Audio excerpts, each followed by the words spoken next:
Hello and welcome to the SFCA podcast. Our goal is to inspire travel. We want to expose you to what Miami and South Florida has to offer. From Key Biscayne to Coconut Grove, South Beach to Calle Ocho and everywhere in between. Miami is a vibrant city and offers a wide array of popular attractions and venues. Come join us. So welcome everyone. Thank you for joining us. Can you feel the summer heat? Not so much the heat, but the humidity. Speaking of heat, our Miami Heat are playing tonight in Denver. So get ready for that, 8:30 on ABC. It's do or die for the Miami Heat.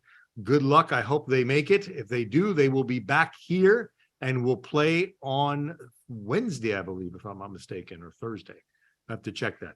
Messi's coming to Miami. We called it last month. If you remember, we were on our last call.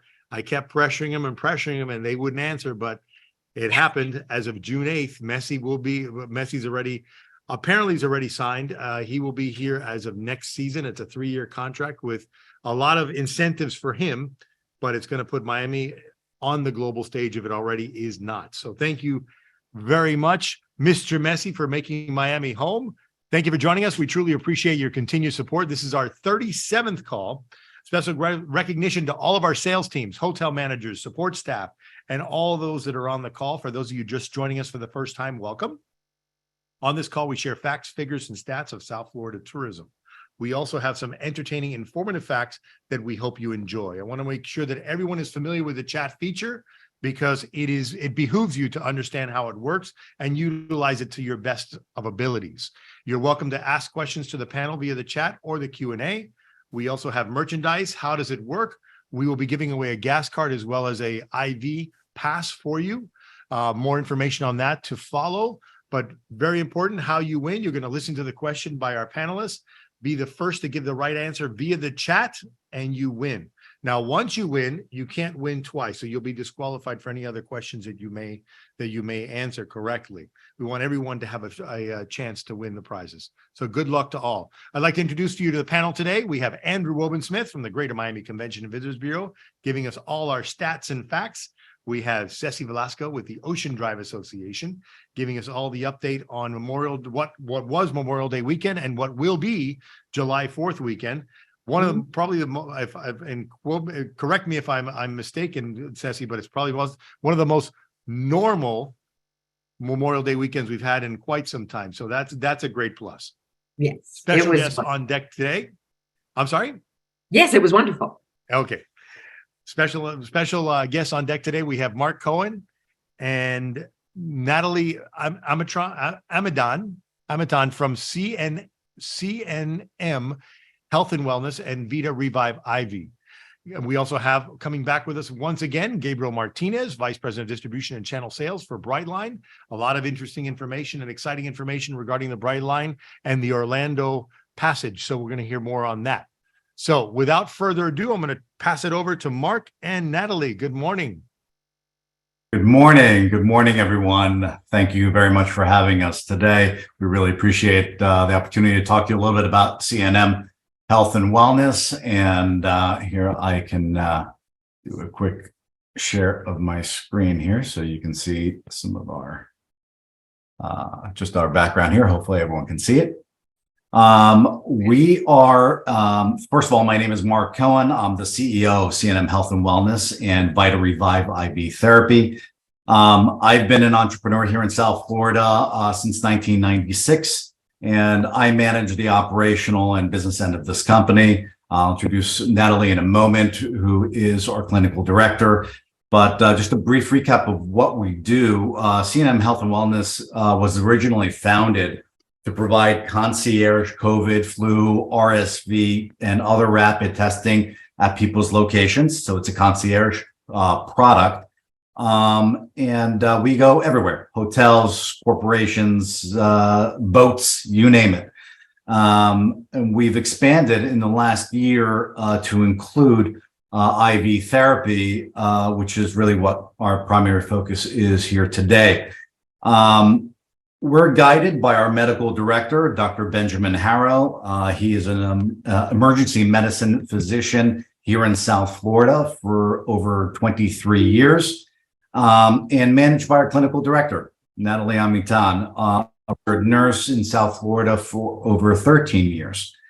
So we have a tremendous group. We also have a medical practitioner who is specialized in getting to the root cause of any sort of chronic illness or disease. And we have many patients that utilize our services and her services to get guided and for us to develop custom IV treatments for them. And we can do that very easily. And we do everything from basic hydration to NAD plus. So it's a tremendous benefit to have a functional medicine practitioner on staff that can really provide that kind of guidance. I would say that, so first of all, our IV product is called Vita Revive IV. You'll see a different website for that shortly. Again, we provide just a tremendous range of IV solutions and products. Anywhere we have over 20 different IV products, everything from stomach flu, pre-party, migraine relief, you name it, all available and all bookable through our website. Our clients are anybody from an individual to large corporations. We do events. So people that are actually throwing parties can actually put our services to use. And our medical professionals are comprised of MDs, RNs, LPNs, EMTs, all highly trained experts in their field and just highly experienced in providing this type of service, which obviously if anybody ever had an IV before, you want somebody who knows what they're doing and can make you feel at ease and make it an enjoyable experience, which is a lot of what we've experienced, certainly at hotels and with hotel clientele. Our IV treatments are truly exceptional, highest quality and potency. They are manufactured by the most reputable company, pharmaceutical company in the country, and obviously all delivered with expert professionalism as well. We have an amazing relationship with hotels in the area. One of our favorites is the Mandarin Oriental in Miami. They give us a lot of business, and it's just a really great experience with them. I'll wrap up my comments here to kind of give Natalie a chance to really get into some of the stuff that we actually do. Again, her name is Natalie Amitan. She's our clinical director. She'll give you a lot more details about our treatments and methodology. Thank you. Thank you so much, Mark. Are you able to hear me? Yes, we can hear you perfectly. Wonderful. Thank you so much. Good morning. And thank you so much for having us here today. I'm honored to be here. I myself am a nurse. I've been in South Florida since 1998.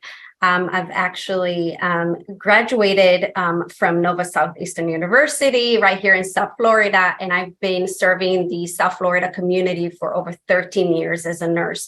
So I'm very proud to be here with all of you who are also a part of our amazing community. It's an honor to be here. Being a nurse for 13 years really had been an extraordinary experience, of course. When I came to learn about the benefits of IV therapies, when I decided to join C&M Health and Wellness and Vita Revive in particular. And I am their clinical director, And what's so special about IV therapy is that the absorption rate. So we all know how important it is to have all of our vitamins and minerals. And some of us do a great job by taking our vitamins and minerals. Some of us are not as good as in remembering them. But when we do take vitamins by mouth, the absorption rate is, according to research, mostly less than 10 to 20%, because it does have to go through 3 layers of digestive system. When we provide an IV therapy with our electrolytes, vitamins, and more, and the minerals, the absorption rate is over 90%, between 90% to 100%.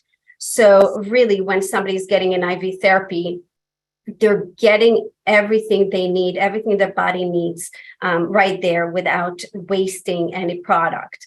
So that's very important. As Mark mentioned, we've been going a lot to hotels and helping guests there. Most of the guests that come in and utilize our services are people that either party too hard, right? So the famous hangover, that is a huge success. You have people that come in. We've had a lot of people during Formula One, for example. They came in, the first night they went out, they had a great time, but they felt really unwell in the morning. But they still had a few more days here in Miami. They wanted to enjoy. They didn't want to stay in bed all day. So we came in, we gave them the therapy, and I tell you that it's amazing. Halfway through the bag, our guests feel much better. And another very useful one that IV that we provide to our hotel guests is the stomach flu, dehydration. Again, people come here, they might not be used to this heat. They're out on boats or in the beach the whole day, and they're just not feeling well, and they need this vitamins, the minerals, and just the liter of fluids that goes in it. And they feel much better after. And the feedback that we've gotten from hotels is that their guests had a better overall experience in their hotel when they used us, because their guest, felt that, they were sick, and through the hotel recommendation, they felt better after. So that's always a satisfactor for the guest as well. So we do have over 20 IVs, as Mark said, and he's showing on the website. And each one of them, when you click on them, there's a really detailed description. I don't have the time, nor do I think it's the appropriate place to go one by one and share the different vitamins and what each one of them do. But overall, I do want to bring out the point that if one of your guests is feeling unwell, either stomach virus, flu-like virus, the hangover, anything like that, with our vitamins, minerals, and fluids, they will feel much better after. I do want to mention that if any of you on this call would like to learn more details about what's going on into the IV and how everything happens, I'll be very happy to do it. I love to educate people, so that way you can offer that even if your guests may not be aware of this service. Please, Mark is going to put our contact information into the chat, the website address, I believe. Right, Mark? And our contact information. I'll be very happy to schedule an individual meeting with any of you that would like to get more information. I think that's all I have for now. And I do I give my question now, Miguel, or do I save it for a little bit? Real quick, I have some questions for you. Yes. So you mentioned 10 to 20% absorption rate when it's oral, and 90 to 100% when it's IV related. It's is there anyone that cannot do the IV treatment? Are there any limitations? Yes. So very few people, but definitely worth mentioning. I will say that the process is, when you do have a guest in the hotel that would like an IV, we always speak to the guest before we book the session. That is our process. That guest has to be screened by a certified registered nurse in order to make sure they qualify.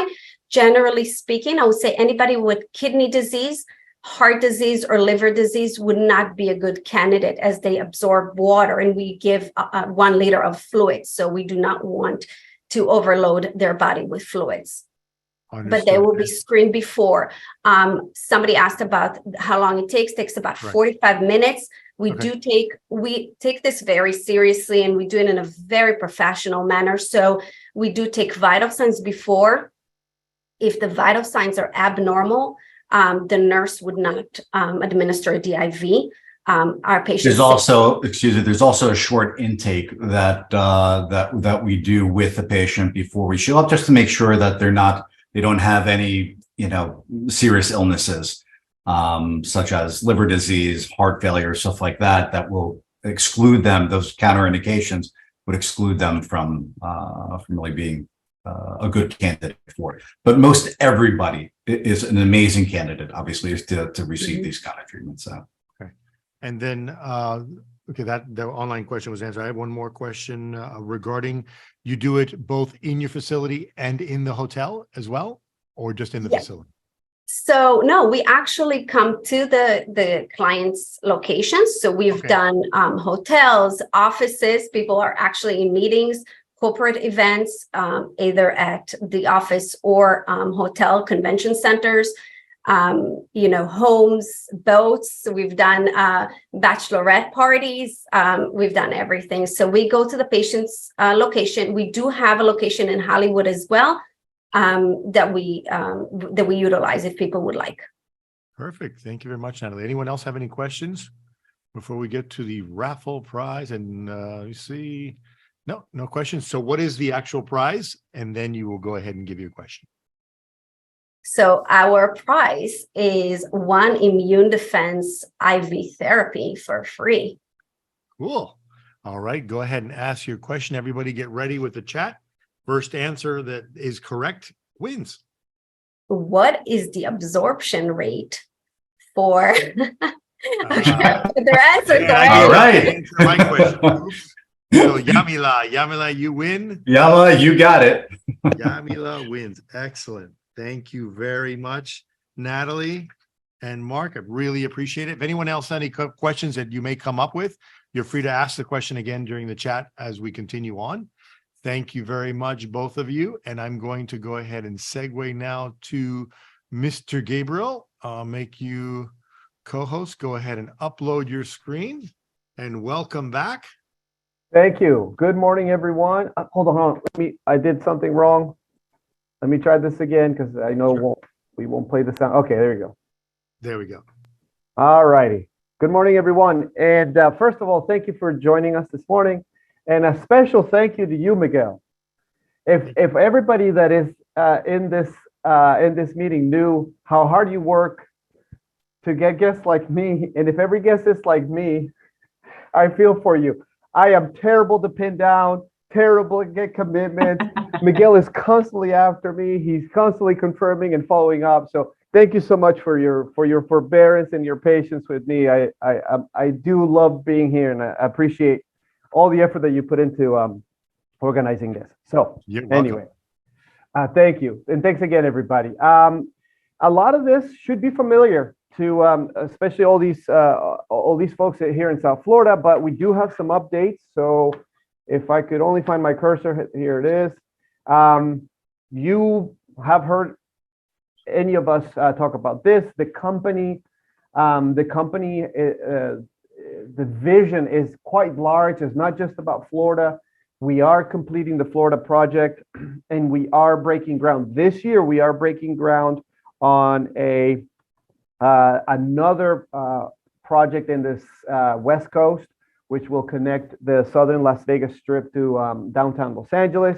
So, again, as you can imagine, those projects take quite a long time, but we have a lot of the legal infrastructure to move forward on this project. So that is coming. But again, all the effort and all the focus right now is on the Florida project. So some milestones, we did open the Aventura and Boca stations in December. But one thing that I want you to know, and I'll say it several times, we opened the station in Orlando in April. So we inaugurated the station.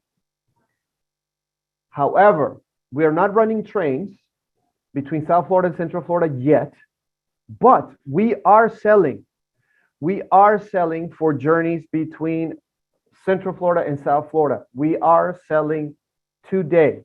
Today, you could book yourself a train ticket from South Florida to Central Florida, only that it has to be journeys beginning on September 1st or later. September 1st or later. We will announce an inaugural ride that will be sooner than that, and then all availability will be open. But today, you can book yourselves or your guests from September 1st and onwards. The stations, as you know, down south are all east of 95, so that puts us along city centers, downtown areas. Orlando, the station is at the airport. It's at MCO. It's on airport property. The journey will be about 3 hours and 15 to 3 hours and 30 minutes all the way down to Miami, about 3 hours to Fort Lauderdale, and about 2 hours to West Palm. 3:30 to Miami, 3 to Fort Lauderdale, 2 hours to West Palm Beach.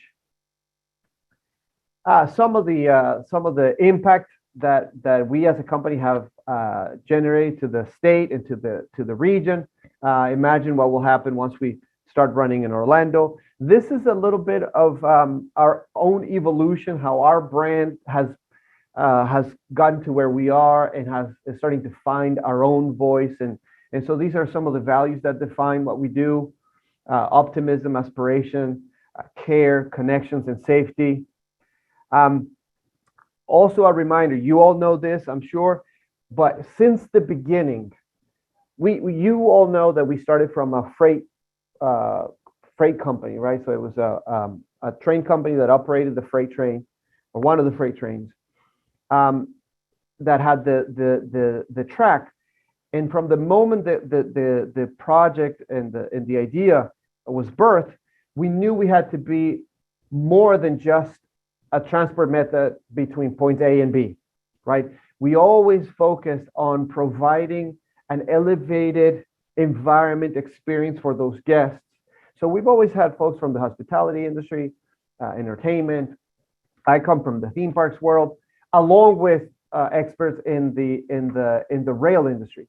So you know, and your guests know, the moment they set foot in one of our stations, that they're in for a different ride, a different experience. It's not your usual train, or at least not the usual train in America. With all due respect to all the commuter train and all the other train companies in the States, we are different. The moment you set foot in one of our stations, you're greeted by natural light, big windows, tons of color, music, attention to the guest, and even a scent like some of your hotel brands do.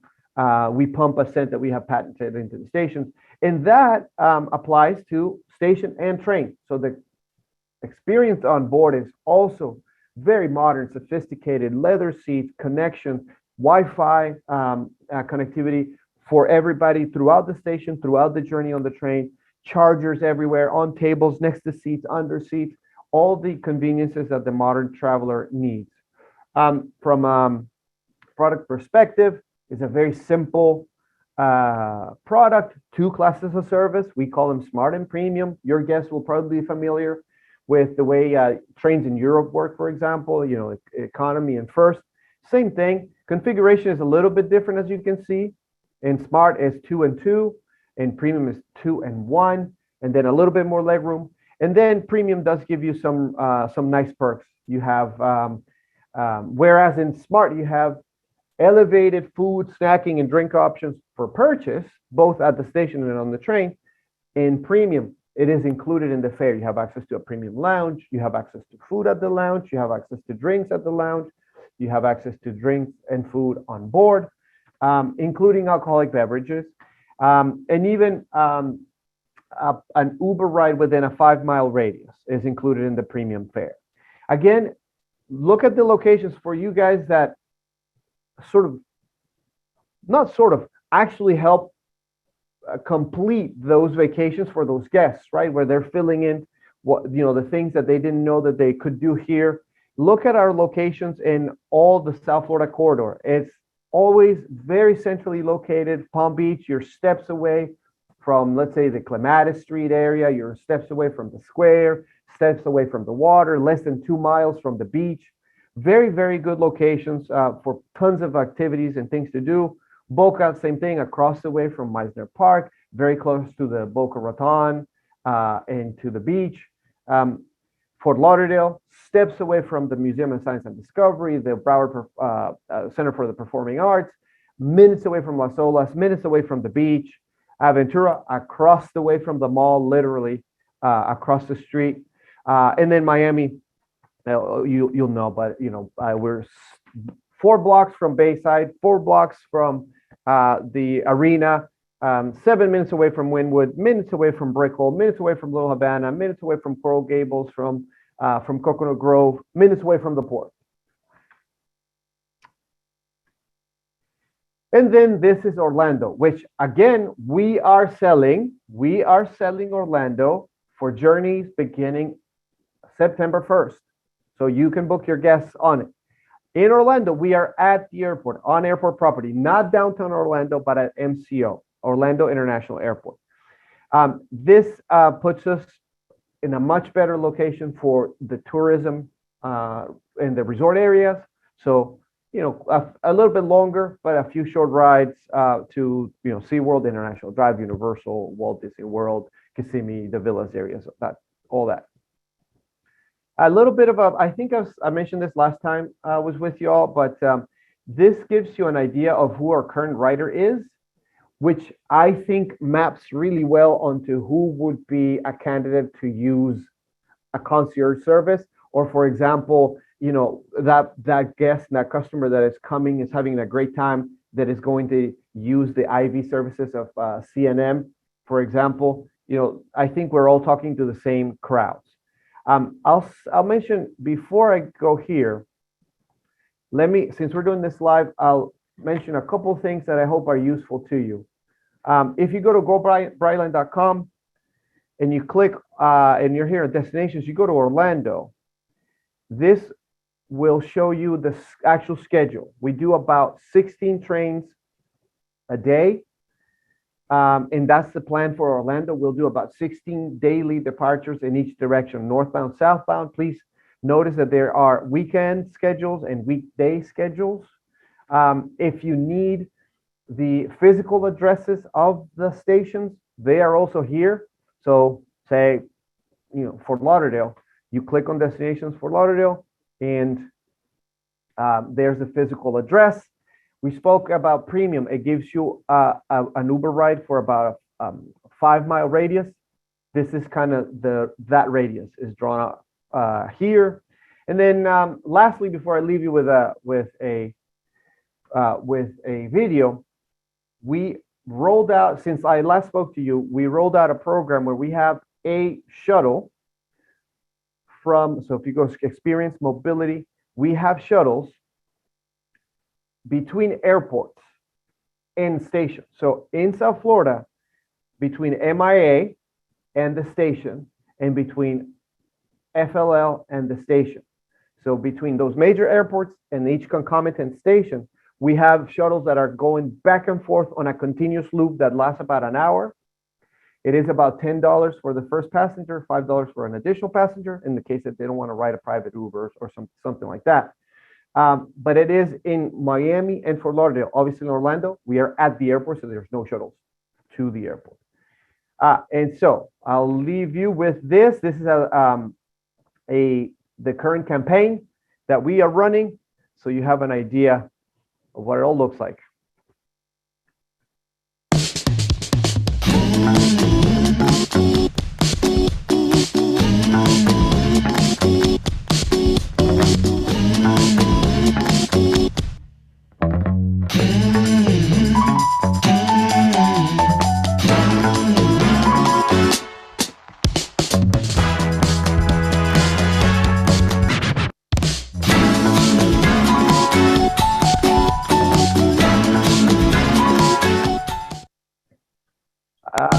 All right. Miguel, thank you again. Thanks, everybody. Thank you, Gabriel. Question for you. Sure. Currently, obviously, it only goes from Palm Beach to Miami, but when you have those 16 trains running to Orlando, will a train from Miami go all the way to Orlando, then come all the way back?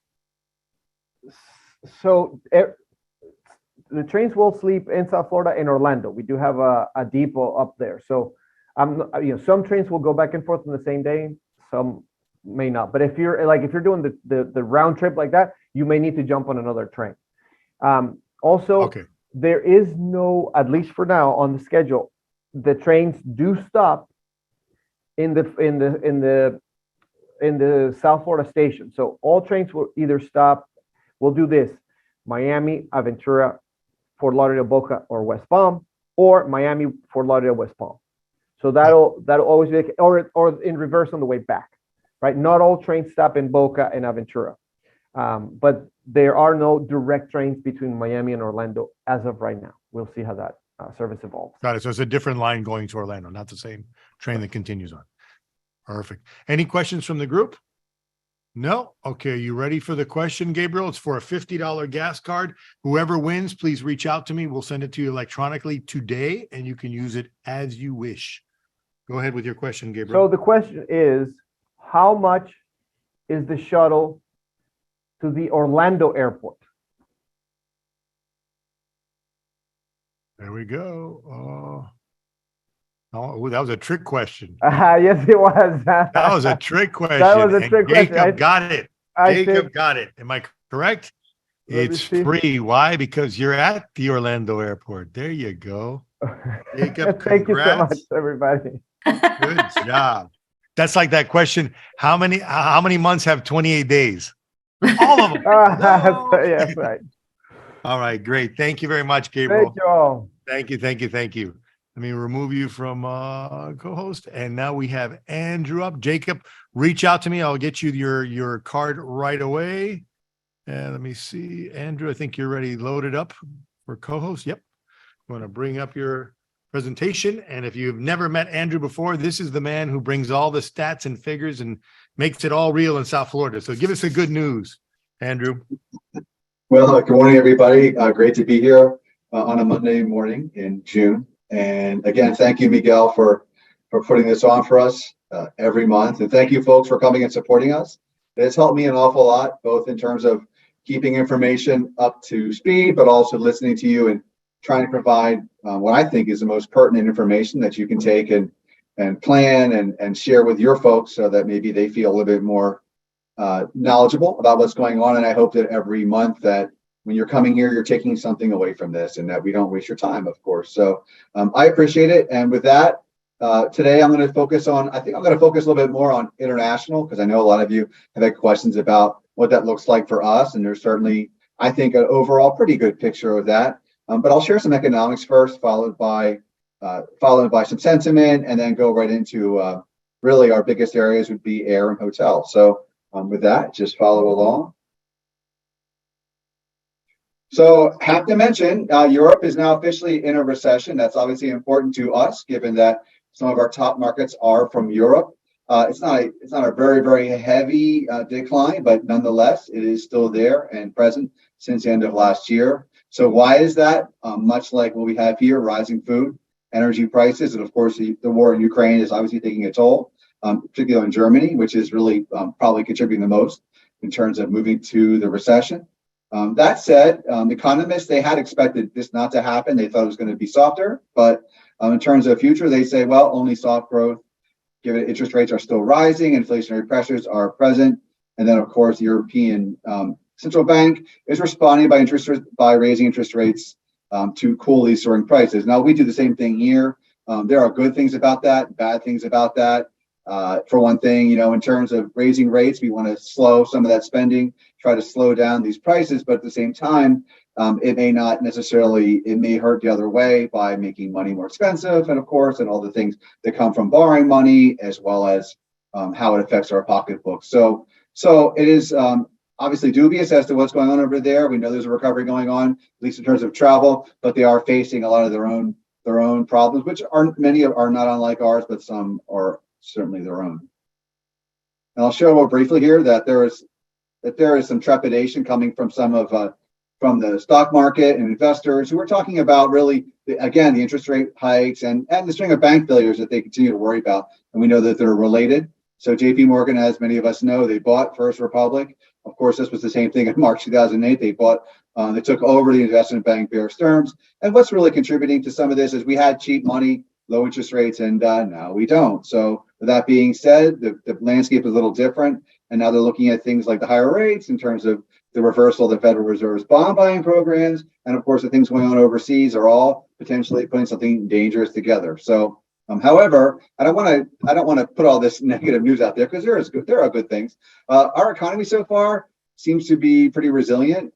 Payroll figures are still up. Spending is still, as we talked about, some stocks are coming back. But really, and I've talked about this for months because I think it's almost my brain left and right, which is basically there's two pictures out there. There's people have divided, much like many other things, into two camps. There are those who see a soft landing. There are those who say something's far worse. So again, there could be any number of ways to look at this. I'm not going to. And again, everything I put out here is certainly subject to interpretation, and you can take from it what you will. From U.S. Travel, and I want to say I see one of our friends from U.S. Travel in this call. Thanks for joining us, Jamie. And as I mentioned to you when I was up seeing you in Washington last week, we do use your information here, and we really value information that U.S. Travel puts out, and our stakeholders are very engaged. So thank you very much for putting out this really comprehensive picture of what we see going on from a national level. And again, as I mentioned earlier, there's still a lot of demand. There's spend. And as long as people spend and businesses continue to hire, well, we think that's probably going to certainly benefit us, certainly benefit tourism, and maybe push away that possible recession that some of us feel is around the corner. Again, the labor market has appeared to remain strong. However, there are cooling job growth. We do think that there's going to be more declines along employment in the second half of this year. We know that wages are moderate. Wages never grow as fast as inflation. So that is always an issue for us when we look at finances.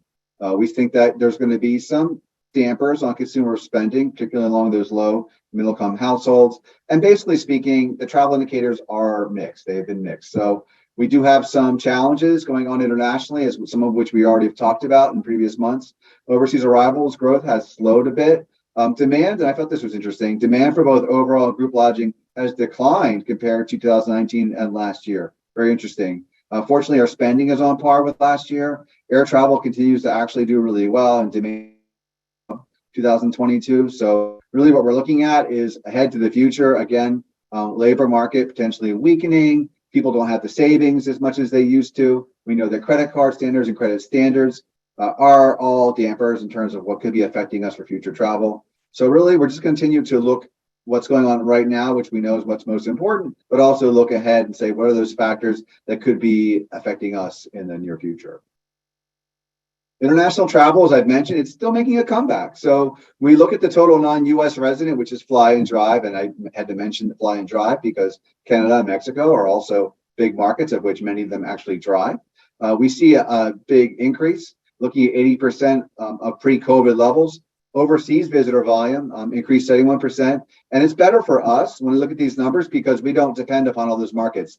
When they talk about from a national, international perspective, we don't really have Asian markets here. We don't have China as an example. We're not dependent upon China. So we know in our case that we have actually done better than the total in terms of international traffic. Again, and of course, one of our biggest markets, Colombia, which has been strong, actually saw a slight decline towards the beginning of this year. Actually slight being actually fairly substantial. Now, that said, we know that the last 2 years, Colombia was one of our top markets and was definitely, a high growth market. So now we are not seeing the high growth. We see a slight retraction. That could be normal. That could be back to what we saw, or maybe not. I don't have enough information to tell you to this point in time if it is. So that said, we also know that the visitor arrivals, the largest came from Canada, again, one of our biggest markets, Mexico, the UK, and then France also being. And these markets, along with South Korea, are about 2/3 of all the total international arrivals.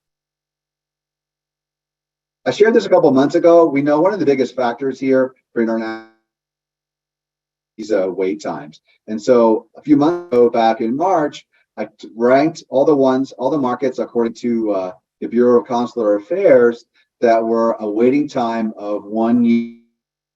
Back and look months later to say, do we see improvement in these markets? And if so, where? So while we still sit at the top, Bogota, Colombia, while we don't have as many problems, we do have the longest wait times if they need a visa.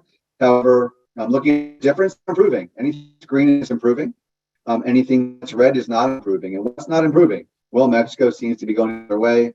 Canada, that's not really an issue, given that most Canadians, under most circumstances, do not need a visa to come to the United States. That said, Mexico, then of course, everybody looking at Brazil. Brazil is actually not really getting better.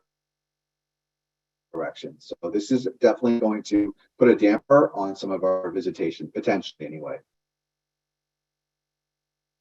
Looking at things that are more local at the international airport, what look like since In terms of daily arrivals and departures, it's really just total volume coming through our airport. Starting at the beginning of May, going up to almost present day here. That dotted line represents what we saw in terms of volume last year, and then now this year, that solid blue line. And we see they dance together. At times we were better last year, and times we're better this year. But overall, I think the takeaway here is that still air traffic continues to be positive. And if you look at this in the longer term, you would see that we're relatively on par with last year. So that's very good news. The last several days have actually been really strong, in some cases, double-digit increases over last year. So bottom line, we're not seeing any real slowdown going on at our airport. And then taking that a step further, looking at weekly international arrivals, what we're looking here is the last 26 weeks, and that blue bar indicates what it was a year prior in terms of the last 26 weeks, and now this present last 26 weeks. You can see that green bar on the right represents the number of weekly international arrivals, and as we can see here, that number has only improved. It's just improved. Till present day, we are still seeing improvement. Looks like as of the week prior, we're up about 30,000 international arrivals where we were a year ago. And then looking at seat capacity, this is very important, and I've been showing this a lot over the last several months. Looking at seat capacity, the number of seats that have been allocated to our market from airlines coming into Miami International Airport. What I've done is I've showed here the volume of seats, looking at Q2, Q3, and Q4, as well as that percent change from just a few months ago when I last shared this in April. What we can see here is that for the most part, things have not really changed that much in terms of overall international, but we do see some sprouts here. The Dominican Republic seems like they're allotting more seats than they did 2 months ago to the DR across the next 3 quarters. But really the story here is that looking at the end of the year, it have decided to start to allocate more capacity to MIA. And we look at particularly here, again, DR, but even some of the markets like the UK, the Bahamas, and look at Canada. Canada up 9, potentially the highest winner here. On a total level here, it really just amounts to 1% increase, but this could be encouraging that they're looking at some of these markets and saying, hey, we believe that we could see some increased demand from those places. Looking at our hotel performance here, on the top here, just what it looks like April year to date, our occupancy is just about flat versus the year prior. Our ADR, average daily rate, as many of us already know, is not as it was last year, which was our record year. Subsequently, that turns into a RevPAR of a slightly negative RevPAR. But really the story here is that demand has generally speaking held up, and that is the number of rooms sold year over year. And last year, again, I'll say it again to remind ourselves that last year was the best year that we ever had. So moving into this year, seeing the demand relatively on par or greater than last year is very encouraging. And then those bar charts at the bottom are what it looks like for the last 9 years, actually, in terms of occupancy, lagging up a little bit, but a lot of that is supply related, just more and more supply being added. Rate, we see that 2020 rate is not quite last year, about $15 down, but still all things being equal, still higher than previous years. And then just taking another look at demand and say, well, where was that demand that was stronger? It was in the beginning of the year. 6% change in hotel room demand year over the last 26 weeks. You can see starting to the left there in the beginning of the year, January was very, very, very strong momentum. As we got into spring break season, we know that things were not quite as busy as it was last year. Actually, let me take a step back. Starting in February, coming into March and even into April, not quite as strong, but still overall was a relatively fair picture. And then moving on, we see that there was a little bit weaker towards the last several weeks, but at the same time, there was also some growth on the other end here. So that's actually, I would say, nothing to really worry about. But overall, the demand has still been year over year stronger for the year. And then briefly here, I just want to touch on this before I go further. I know there's a lot of information here. I don't have time to do it all, but looking a little bit deeper into those different classes of hotel in Miami-Dade, we know that luxury has over the last couple of years really expanded, has seen really, really high rates. So as a result, we know that they're not going to hold. Like we don't expect ADR to hold from last year or in some cases even 2 years ago. Luxury has seen a decline, but really where we're seeing still a little bit more growth is in those economy class. So maybe people are coming here, as we've seen, not spending so much, or maybe potentially looking to downgrade a little bit in terms of saving a couple dollars so they can still come to one of their favorite destinations. And then looking at what the occupancy looks like weekday, weekend, starting at the beginning of May, but this is actually a picture that we probably could have painted for earlier in the year. We look and see, and the upper left-hand corner is really what I want to focus on, is a chart there, looking at what the percent change in occupancy year over year was like for the last several weeks in terms of WD weekday and of course WE weekend. And we see that actually things are generally more weaker during the week, no pun intended. So we see in red there. But on the weekend, while we have seen some declines, more recently, we have actually seen some positive rebound activity on the weekends. And then looking at this in another way, looking ahead at the next 90 days in terms of what is presently on the books in terms of occupancy compared to last year. And of course, top hotel, bottom, I continue to show short-term rentals because sometimes there is a relevant story there as well. But looking here, what we're really seeing is what I just mentioned. We are not seeing as much momentum in terms of bookings during the week as we do on the weekends. And some of those things go a little bit further out, as you can see. And then looking towards the end of July, which I think has a lot to do with rolling loud, not seeing as quite as many bookings as we did a year ago. And that actually shows up too in short-term rentals. And with short-term rentals, we actually also know that we've added a lot more inventory of short-term rentals than we did a year ago. So this would not be unexpected that we would see some declines in occupancy there. But really in the bigger picture here, looking at from a monthly perspective and the demand for hotels from now through the end of the year, we see here that actually it's relatively on par with last year. Maybe some slight declines, but not really that much, only looking at a percentage, 2 percentage points difference year over year. So that's really not something that I'm really concerned about. We do see a lot of short-term bookings as well, and maybe that will make up the difference. But still looking at the end of the year, and I shared this a couple of months ago, December looks great. December has looked great actually all year long. So let's hope it continues. Let's hope that, these deltas were a lot greater a couple of months ago. So they have actually improved quite a bit. And then finally, one more piece of information for you hoteliers. Looking at our forecast here, you'll have a copy of this deck so you can look at this in more detail. But what we're seeing here is, of course, continued change, decrease in ADR through the rest of the year for the most part. Occupancy, which is corresponding with demand, they say meaning STR or tourism economics, saying that they believe starting September we're going to actually see a bigger hit with demand in October. But looking towards the end of the year, things still look pretty good, and we're seeing that on our end, and they are saying that we're probably going to be also seeing the same. So I have to address this. I know we're getting short on time. And I decided, how do I talk about this subject without getting myself into hot water? So, but I've been asked this question an awful lot. I've had conversations, and the question is related to travel bans and travel advisories that we all know we've heard about. The biggest question being, what have I heard? Do we see those things affecting us? And there's any number of ways to look at that. And again, the Bureau here is nonpartisan. We're not here to share a message of an opinion either way, but we will share opinions on marketing and how people make decisions. So that is the elephant in the room as far as I'm concerned. I think in short, I'm not feeling that negative about it, only because there's a number of ways in which to look at this.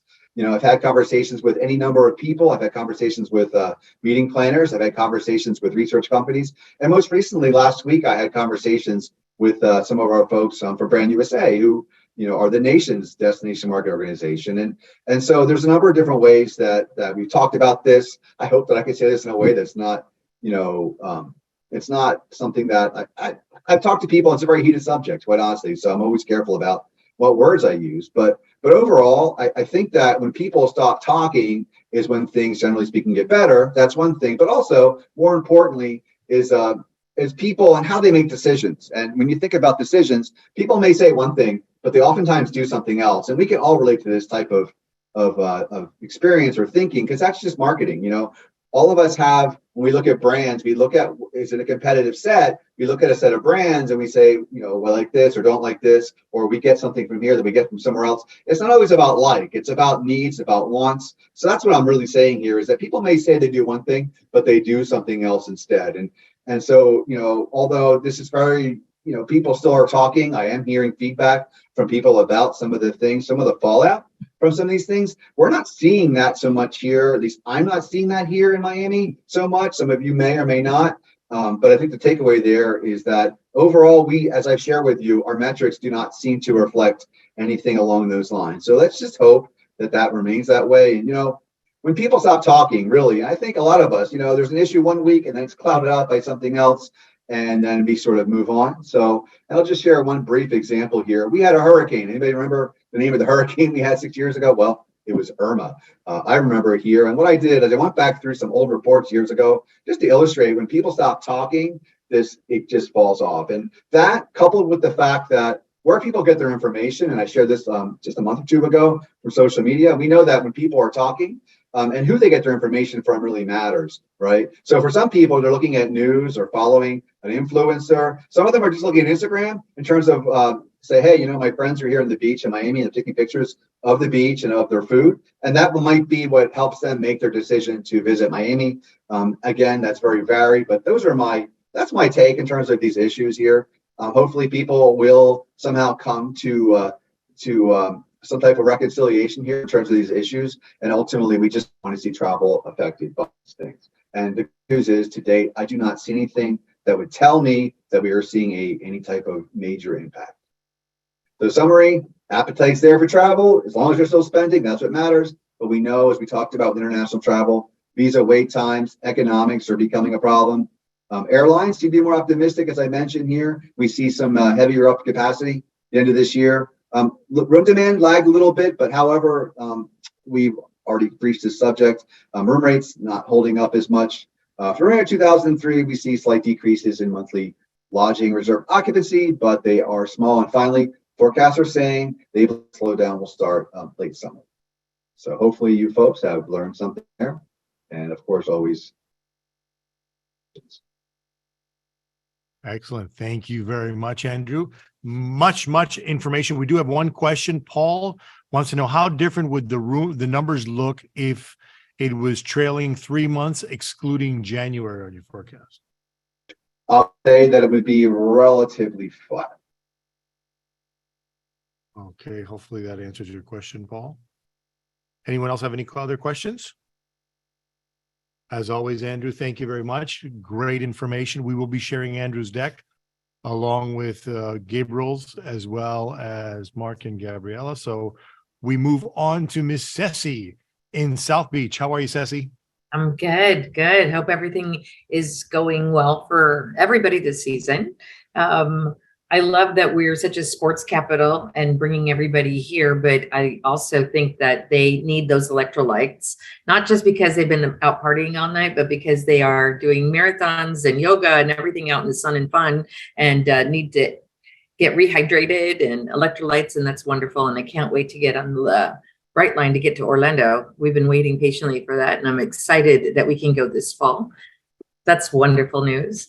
I'm welcoming you from America's Riviera, which is Ocean Drive. And we are really focusing on that brand identity of America's Riviera. It is the postcard for all of Miami-Dade County and South Florida. We have the most beautiful architecture.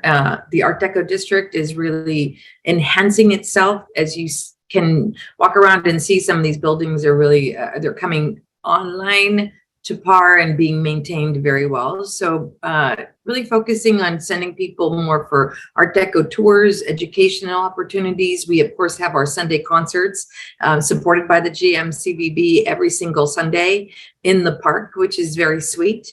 And kind of dovetailing on that, we're having, again, our 4th of July. And the Ocean Drive Association sponsors the South Beach fireworks every year. And last year it was really nice, but this year it's the same fireworks vendor, but we have asked them to up their game. So they will be stupendous fireworks going off on the 4th of July. Once again, becoming an annual tradition, we will have the Miami Music Festival, Miami Beach Classical Music Festival, play full orchestra right there on the sand in the hard pack by the Coral Rock Wall. We invite people to come with their blankets, their own chairs, their picnics. It's quite sweet to hear the full orchestra play. They start at 8:30. They will do a half an hour of pop and Broadway.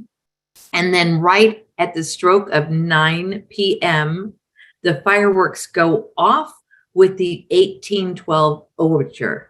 And after the 1812 overture, during the 14 minutes of fireworks, the orchestra continues with all patriotic songs.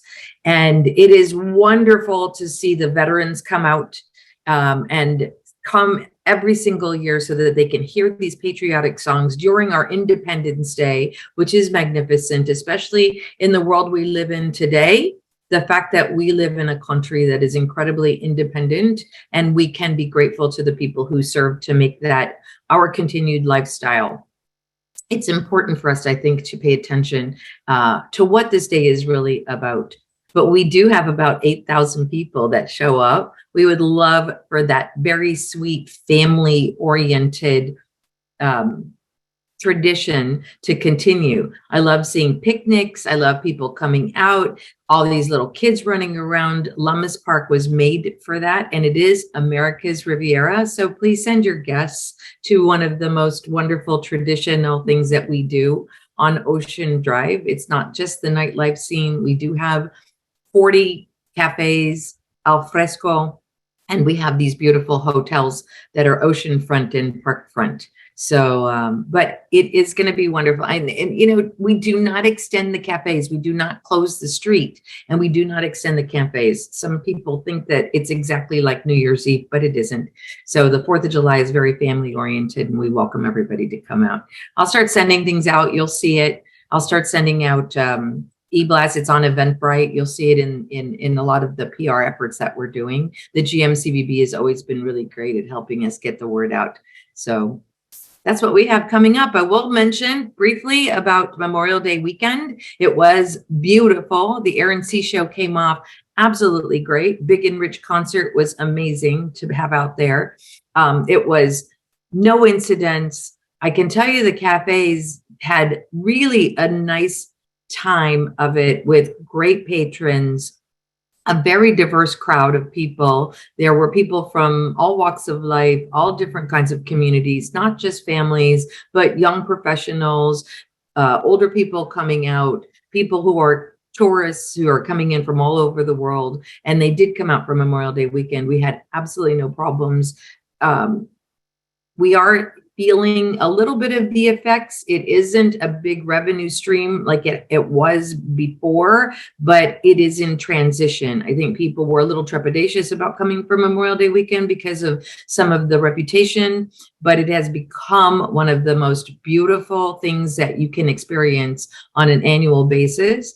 Our family came down from Atlanta. We were oceanside with the little kids, and it was really just a beautiful experience. So wonderful job on Memorial Day weekend this year. We hope that continues, and it will continue on through the 4th of July, which is going to be really the most sweetest experience for people to enjoy. Cool. Real quick, a question for those of you that are not familiar. Obviously, everybody knows where Ocean Drive is, but where exactly, if you can give us a cross streets of where the band will play, the orchestra. We like to call it the Versace lawn because that's the best way you can remember. It's between 11th and 12th for the orchestra. Okay. You will be able to see the fireworks from, listen, if you live or have friends in some of the bigger buildings from balconies, you'll be able to see them rooftop from any of the hotels that have these rooftop venues. You will be able to see the fireworks from any one of the cafes on Ocean Drive, but the actual orchestra will be playing between 11th and 12th Street. Cool. Now, fun fact for everyone. There's no prize involved, but I just want to give you a fun fact. How many years will America be on this July 4th? Before you zoom it, 200 years. It's our 200th birthday. Exactly. 2 centuries. That's pretty young, if you ask me. Thank you very much, Ceci. Thank you very much for everyone. I want to thank Ceci, Andrew, Natalie, Mark, and Gabriel. Congratulations to our winners, Yamila and Jacob. Happy Pride Month for the month of June. Love is love. Always remember that. Enjoy your July 4th. Happy Independence Day, 200 years. See you on the 12th. We have the Florida Marlins on with us on July 12th on the call. We hope to see you all there. It is now, by my watch, 11 o'clock. We respect everyone's time. Enjoy the rest of your day and stay dry. It's about to rain. God bless. Take care. Bye-bye. Thank you. Thank you. Our goal is to inspire travel. We want to expose you to what Miami and South Florida has to offer. From Key Biscayne to Coconut Grove, South Beach to Calle Ocho, and everywhere in between. Miami is a vibrant city and offers a wide array of popular attractions and venues. Come join us.